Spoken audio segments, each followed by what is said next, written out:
Happy Father's Day, gentlemen. I know you guys all fit the bill of those guys. See so much of each and every one of you in them. But it is a great privilege to be a dad. It is a great privilege to celebrate our dads and celebrate men in general, young and old, sons and included. If you got your Bible, go ahead and turn to Psalm 23. Now, Psalm 23, we're in this series on Psalms. You may go, well, how's this tie into Father's Day? Just wait. I'm certain that it will tie in to Father's Day. How many of you know Psalm 23? You memorized it as a little kid, right? Okay, like 3 of you. It's great. We are very, very Bible literate in here. The most famous psalm of all time. The psalm that is most often used in a funeral. A psalm that's a beautiful little piece of poetry. And I think it's far more than a funeral psalm. It's far more than just encouragement on the darkest days of your life or darkest times of our life in the valley of the shadow of death. Although it is an incredible piece of encouragement for that time, I think there's much more here in Psalm 23. And there's a little bit about dads. And so let's quote it together. You ready? Hold on. Where were the ones who memorized it? There's 1, 2, 3, 4, 5. Okay. The Lord is my... There you go. You got it. That's good enough. All right. I don't want to make anybody uncomfortable. All right. The Lord is my shepherd. I shall not want. All right. So let's just start there. The Lord is my shepherd. I shall not want. Now, this is a pretty important thing to talk about, this idea of a shepherd. Right? You know any shepherds in the Bible? Right? There were shepherds and Jesus was born. That's the ones we think of, right? Glory to God in the highest and peace on earth, goodwill toward men. There are lots of shepherds. Shepherds seem to be the profession of people that God likes, right? God likes a shepherd. Go all the way back to Cain and Abel. What was Abel? A keeper of sheep, shepherd, right? And God welcomes his offering, not that it was because it was a sheep. I don't think that was necessarily it, but because his attitude, his heart, his approach to God, his worship. We go to Abel, and then it moves down, and then we get this guy named Abram. It turns into Abraham, and what is Abraham's profession? Shepherd. And then he had a little nephew. His name was Lot. What was his? Shepherd. And then there were some other guys that came along. A guy named Isaac. What was his profession? Shepherd. And then he married a gal and had a son, and his name was Jacob, who would become Israel, who would become the father of the 12 tribes of Israel, which would become the Jewish people, this clan. What was Jacob's profession? What was his area of expertise where he earned his living? Shepherd. And his wife, Rachel, she is depicted, or one of his wives is depicted as a shepherdess. And then they have those sons, and those 12 sons become shepherds. And those shepherds then go into the land of Egypt. And all the Egyptians, they do not like shepherds. They think they're nasty. They think they're disgusting, which is how a lot of the Middle East views Bedouins, as they would call them now today, is these migrating clans of people kind of these just looked down on even today in the Middle East. But the Egyptians looked down on shepherds, and they said, those shepherds can't come in here. They're too nasty and dirty, and they smell like sheep and goats. So let's put them in the land of Goshen. They put them in the land of Goshen where they have their sheep, and they can just roll around with their animals. And then they decided to make them slaves. So before they were ever slaves, they were shepherds. And then there's this young boy that's born and adopted into Pharaoh's home. Right? He becomes royalty. His name is Moses. Moses says, "I'm going to take it in my own hands, and I'm going to liberate these people that are slaves that should be shepherds." And then he leaves and has to run for his life. And he spends 40 years in the desert. And what's he doing while he's in the desert 40 years? Being a shepherd, right? And then there's King David, who before he was king, he was just a shepherd boy. He's the author of Psalm 23. Then there's the prophet Amos, shepherd. Shepherding, or being a shepherd, or husbandry. You ever heard that term? Old term. Husbandry. The idea of caring for, of breeding, and of cultivating crops and livestock, of shepherding. We would call it husbandry. So we see that this idea of God likes to use people that have this approach to life. These shepherds, these people who would be caring and cultivating the world around them and caring for things and looking out for things. Now, we also see that God likes that to use it as a metaphor. He likes to use this idea of shepherding as a metaphor. He includes it in Isaiah 40, Ezekiel 34, and Jeremiah 31, all prophecies that would seem to indicate that God would say the spiritual leaders of the Israelite people, the priest, they're shepherds. He describes them as shepherds who guide. And even in the New Testament, pastors are described as shepherds. Now, this is an interesting point that God is making. I think an interesting thing that we should gather and understand that when David writes, "The Lord is my shepherd," David is saying, He's my God, but He's also who I am to be for the world around me. So what we should gather, I think, is this, that this idea of shepherd, a person who is a shepherd, is a place of leadership in the church, right, for priests and pastors, in society, for gods like Moses and David, kings, but also in the home, gentlemen, the idea of a husband. Now, if we think of a shepherd as one who is continually present, caring and attentive to the needs of his flock, man, that's the greatest dad ever, isn't it? A dad who's always there, who's always engaged, who may not have to speak, but is present. So this does have a lot to do with dads, but there's a far greater truth than just be a good shepherd for your family, gentlemen. There's this word Lord that David includes. The Lord is my shepherd. Now I want you to look at that word Lord in your Bible. Look at it. You got it? Is yours in all caps, or is it just like it should be? Big L, little O-R-D. Or is it big L-O-R-D? All uppercase, right? Now, just a quick lesson, and many of you may know this. When you see that in the Old Testament, you see it two different ways. There are times that you will see it in all caps, and there are times that you will see it not in all caps. When it's in all caps, it's a different word. There's two different words in the Hebrew language, in the original language. When it's lowercase, it's this word Adonai. And you guys have probably heard that word or sung that word in a song. And it just kind of means like master. Like it would be like the old English word for the Lord, right? Lord Churchill, or the Lord of the estate. The person who would be revered and respected by the community. So that's the word Adonai. So God is used, is referred to as this ruler. But when you see it in all caps, it means something different. It is the personal name of God. What you may have heard of as Jehovah would be the German translation, or how we would say it today is Yahweh. It's the personal name of God that's being written. And the Jewish people revered it in such a way that they would not even say, we'll say it out loud, they would not even say it out loud, Yahweh. It is this name that God gives Moses at the burning bush. Moses writes it back into the story, where God says, I am who I am, right? I'm the self-existing one. So anytime you see Lord in all caps, that's what you should realize. This is God's personal name. So what is David saying in that first phrase? God, Yahweh, the knowable, ruling, self-existing, all-capable God. He's my shepherd. He is continually, carefully attentive to me. He guides me. He leads me. He provides for me. He protects me. So I shall not want. What a powerful truth. You see, he's going to make this declarative statement. This God is knowable, and he cares for you, and he guides you, and he leads you, and he protects you. Therefore, there is nothing that you should want or worry for in the world. And then he's going to take this picture of this shepherd. He's going to go back to the metaphor of a man or a woman leading a flock of sheep. He's going to say, here are all the benefits and why you should not want. So verse 2, what does verse 2 say? The Lord is my shepherd, I shall not want. He makes me lie down in green pastures, and he leads me beside still waters. And what we should gather is that if he's the shepherd, there are times that I, as the dad, am the shepherd. I, as the pastor, am the shepherd. I, as the husband, am the shepherd. There are times that every person in the room, at some point in time, you should be the shepherd of someone or somebody. Okay?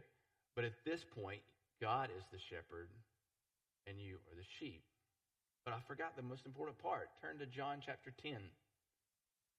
John chapter 10. This knowable God is the shepherd. John chapter 10, verse 10. Familiar passage for you.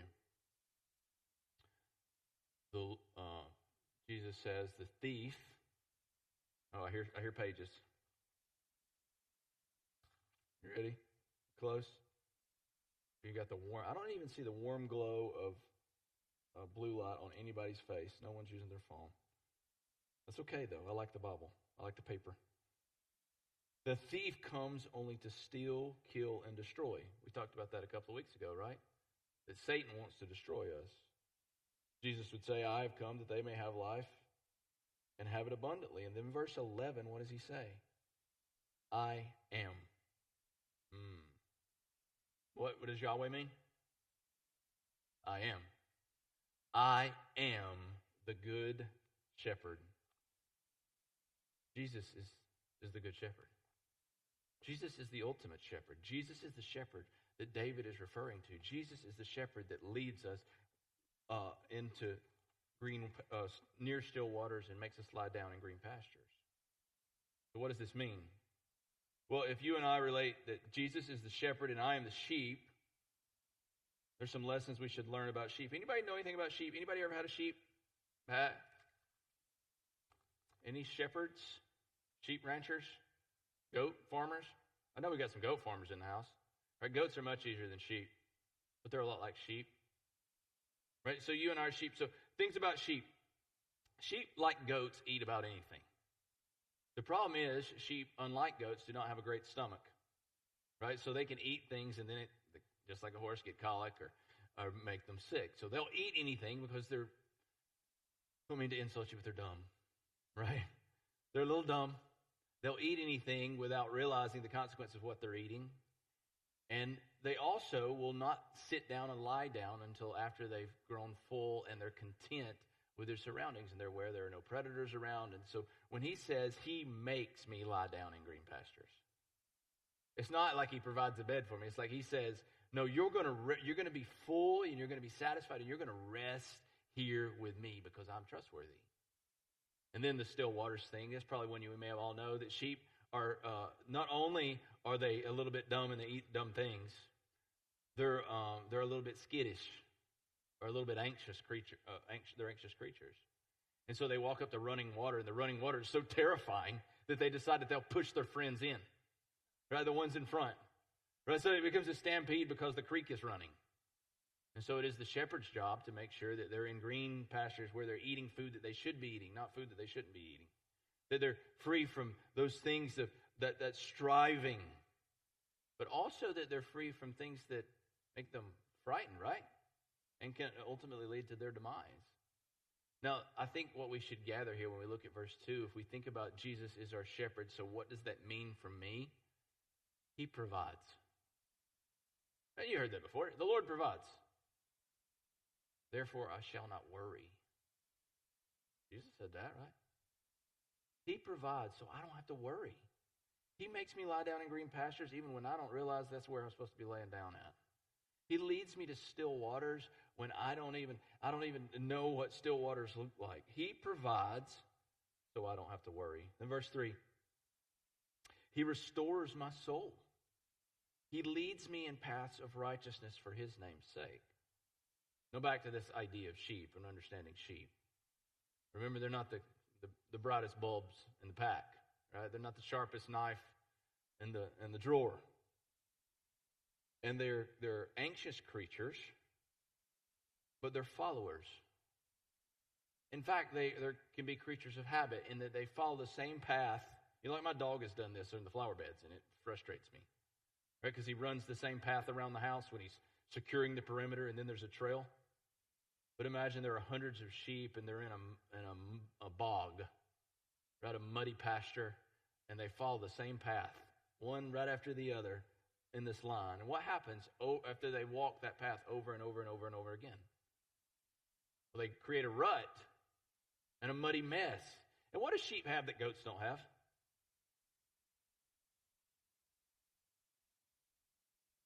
Wool, right?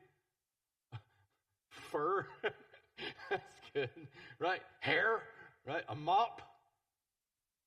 So sheep don't have the ability that the goats have of agility, right? When they get all of this wool on them, it becomes heavy. And let's just say they're in a muddy bog that's full of this rut in the ground from their paths. And then one sheep falls down. And then he gets his fur all wet and heavy.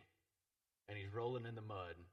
And they get so heavy and so overweight with the burden of their wool and the mud that they're stuck. Do you know what a shepherd calls that? So I listened to a book this week on my traveling back and forth to Atlanta called A Shepherd's Look at Psalm 23. And he makes this point. Do you know what they call that when the sheep their fur gets so heavy they fall down? Being cast.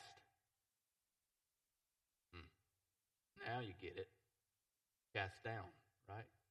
I've fallen and I need a beeper. I've fallen and I can't get up. The sheep literally do that. And so when he says you restore my soul, I want you to think about the shepherd. That the sheep is cast down. The shepherd is attentive. He sees that the sheep have been in this rut and he's cast down and now all his buddies are trampling because they're dumb. Okay? And he goes and he raises that sheep up. It's not that the sheep has broken legs. It's just the sheep is fallen and can't get up. He needs someone to pick him up. So when he says he restores my soul, that's the picture that should come to our mind. And he leads me in paths of righteousness. So he leads me out of the rut that would bring about my casting and my trampling. He lifts us out of the mud, out of the filth, out of this that would lead to ultimately our demise. He restores us. Therefore, I should follow him. I can trust him and follow him. He can lift me up out of the rut of life. You know, there's so much we could say about ruts, right? You and I can get in a rut of routine. You and I can get in a rut of frustration, a rut of doubt, a rut of a lack of faith, a rut of sin, over and over committing the same sin. He lifts us. He restores us out of that. Therefore, I can follow him to new paths, to greener pastures. Verse 4, the most famous, even though I walk through the valley of the shadow of death, I will fear no evil. For you are with me, your rod and your staff, they comfort me. I want you to think about this journey. Now, something that's important. Where did David live?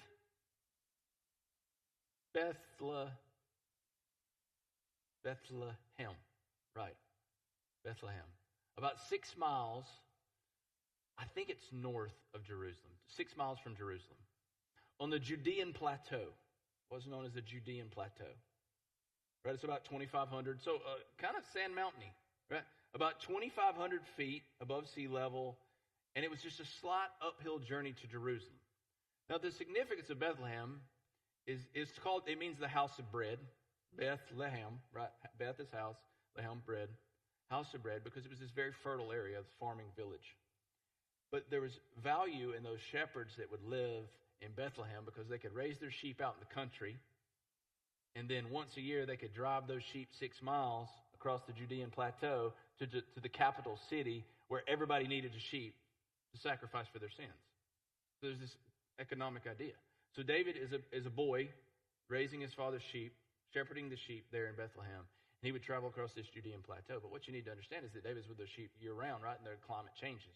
And it's a very arid climate. So where would a shepherd find water for his sheep on a plateau? He may have to travel into a valley to get the water, right? In the certain time of year. So just see that picture. The valley of the shadow of death. Some would say it's this kind of bubbling, like cauldron that looks like hell in that area. We're not certain about that. But what we do know is that he calls it a valley of treachery. A valley that's is not this flat open plain. It's not a green pasture. That the shepherd is leading and taking this sheep to. I think that's important to understand and remember. You and I think of the valleys as the ultimate place we don't want to be. How quick can I get out of the valley? But it is there in the valley that we often find water. We often find living water. Even though I walk through the valley of the shadow of death, I will fear no evil. Why? Not because I'm brave. Not because I just got my wool cut off and I'm feeling fresh and frisky. Not because I just got my belly full. No, because the shepherd is with me. And that if I fall down, if I'm cast down, he will restore me. He's restored me in the past. He'll restore me in the future. But also that he protects me. You see that?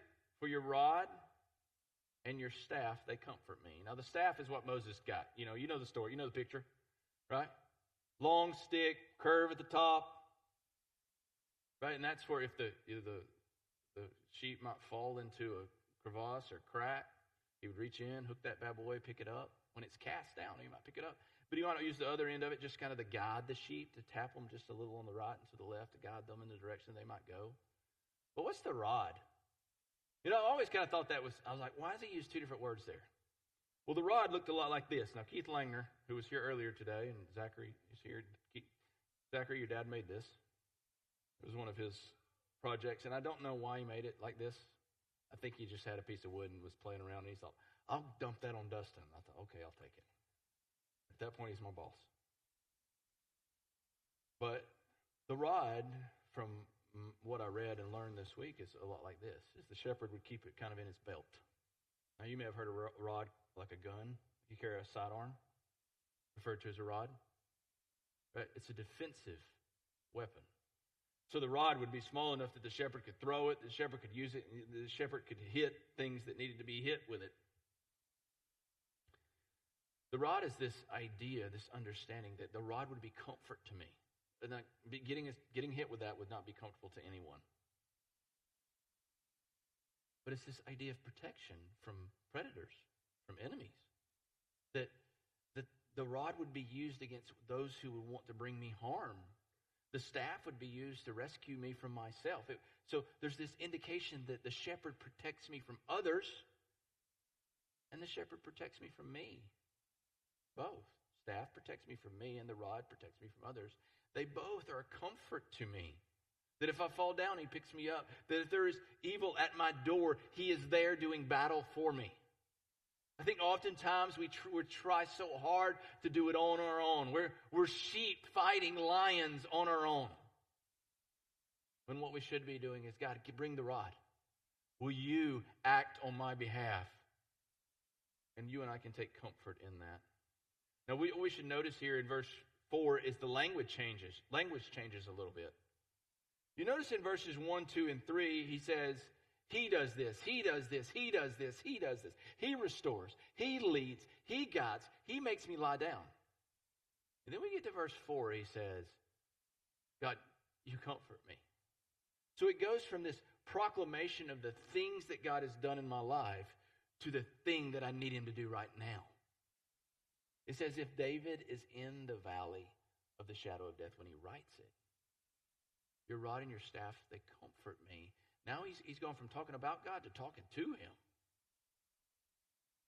God, would you protect me?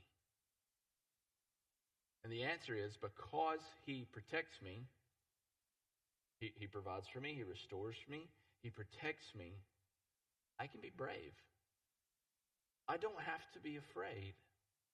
I don't have to be skittish, anxious.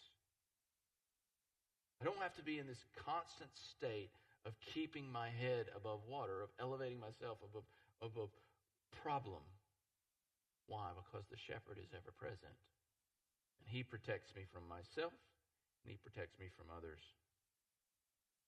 Verse 5, you prepare a table before me in the presence of my enemies, and you anoint my head with oil. My cup overflows. Does anybody read that and go, is this out of place? David, should this have gone in a different psalm? Aren't we talking about sheep and shepherds? And all of a sudden, when does the sheep sit at a table? Awkward, right? Now, there's some debate here. Most would say that David moves from he's the Lord shepherd to he's the Lord host.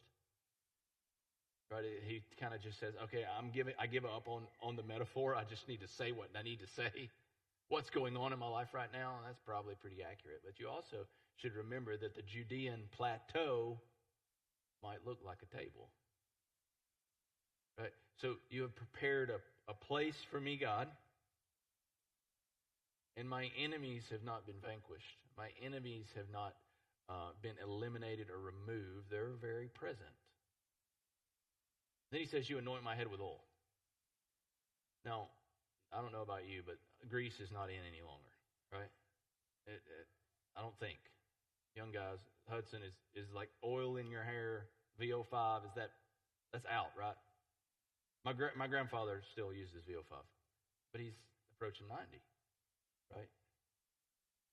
So anoint my head with oil it seems like awkward. Like I don't want that grease. Like I want, I'm head and shoulders, baby. I want to keep it fresh. But the reality is what they had to do in those days with their sheep is they would anoint them. Not to consecrate them like you and I would think of a consecration with with David or with Saul, like Samuel anointing them. But they would take olive oil and they would mix it with sulfur.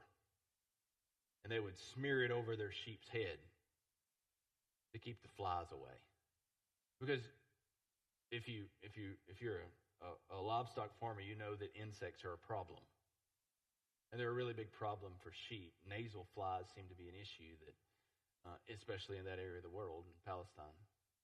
So they would anoint them with this oil so that it would stick, but it's sulfur essentially to keep the bugs out of their eyes. I don't know if you've ever been in a place where gnats just overwhelm you, like South Georgia, South Alabama. It's just awful, right? Or you've ever been around a cow or a sheep, and there are just flies everywhere. So when he says you anoint my head, it's this picture of God preventing pest. Right? If we go back to verse 4, right? Even though I walk through the valley of the shadow of death, I shall not fear, for you are with me, your rod and your staff, they comfort me. So the rod and the staff handle those things that might eliminate us, that might eat us. The roaring lion, the rut or crevasse that we might fall into. They rescue us from that. But yet, don't we still live with pests in our lives? Like if you're a Christian here today, if Jesus is your shepherd, we're all pretty clear that when we die, we're going to go to heaven. Right? And that Satan can't devour us. Right? He's a venomous snake. But he might strike us. He might try to harm us, but he can't cast us into hell with him. But you and I are very aware that though we're Christians, we're not free from the pest of life, are we? We're not free from enemies. Lord, you are present even when the pests are present. You anoint me with your presence even when there are flies seemingly or enemies all around me. You feed me and nourish me. You care for me with your presence, with your living, being, existence. Therefore, I am full. My cup overflows to the world around me. And then verse 6, the culmination. I got to finish this up. Culmination. If the Lord is present and I am full, we should see in verse 6, the Lord shepherd loves us forever. Forever. Surely. Because of all these things where God has revealed that he is a shepherd to me, where God has anointed my head with oil to keep just the general pest of life away from me, that I might be able to deal with them. He says, surely, certainly, there is no doubt if God has dealt with me in this way in the past, and he is dealing with me this way in the present, surely goodness and mercy. Now that word mercy is very important. If you want to highlight one, circle one. That's the word. It is the Greek word, or the Hebrew word hesed. This is the God of love. The Old Testament is not the God of justice. No. He's the God of justice and love. My version translates it mercy, but it is this loving kindness, the kind of love that Hosea would show to Gomer, his prostitute wife, when he continues to take her back over and over and over again. I said, the loving kindness of God, the undeserved, endless mercy of God, that which never leaves God's character. Surely goodness and loving kindness, mercy, they will follow me all the days of my life, even when I don't believe it, even when I may be in the valley of death, even when I am overwhelmed with gnats and pests of my life, even when I have eaten of things that I should not have eaten of, and I'm sick to my stomach, goodness and mercy shall follow me. Not my enemies following me. No, it's the goodness and mercy of God following me. The shepherd's out front, but what comes behind me is his goodness and mercy. In other words, I am surrounded by the grace, mercy, and love of God. The loving shepherd loves, therefore I will live forever. So look at that. Very next phrase. All the days of my life, and I shall dwell in the house of the Lord forever. That's heaven. Oh, what an encouragement, right? Oh, what an encouragement to the one who's stuck in a rut. Oh, what an encouragement to the one who's fallen down and is cast down. Oh, what an encouragement to the one who's feeling fearful about the future.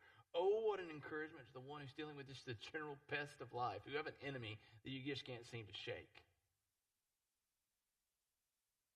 His goodness and mercy will follow you all the days of your life, and not just the days of your life on earth. You're going to dwell with him forever.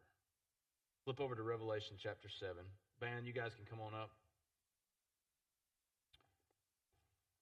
Revelation chapter 7. It's the end of the story. The very last verse of Revelation chapter 7. Now this is a teaching from God given to John. A vision. This picture of heaven. I want you to see the language of sheep and shepherd there, of lamb and Lord. Verse 17, it says this. For the Lamb in the midst of the throne will be their shepherd. He will guide them into springs of living water. And God will wipe away every tear from their eyes. The lamb, the sheep, became the shepherd. The lamb became the Lord. So you don't have to want. So you don't have to be afraid. So you don't have to be stuck in besetting sin or a rut of despair. The Lord is our shepherd. Or at least I hope he is. Is he your shepherd? That'd be the only question I ask today. Because if he is, man, you should be encouraged. Man, you should have energy, strength, capacity for the week ahead. Pray with me. Father, Lord Shepherd, we shall not want. For you provide, so we shall not worry. You restore, so we can follow. You protect, so we don't have to be afraid.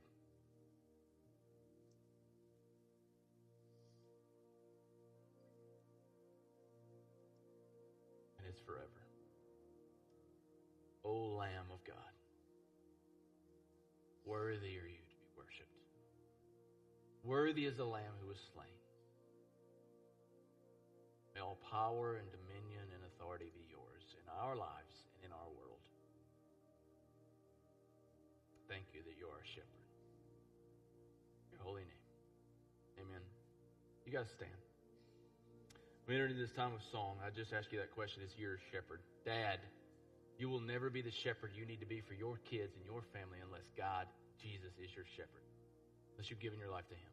Mom, same for you. Man, it's a good life he offers to you. Not free from pest or fear, valley. But I got news for you. Whether you're a Christian or not, you're going to experience all those things. Would you let him be your shepherd today? Would you give your life to him? If that's you. I want to talk with you. I want to help you. We're going to baptize next week. We'll baptize you next week. You respond as the Lord leads you.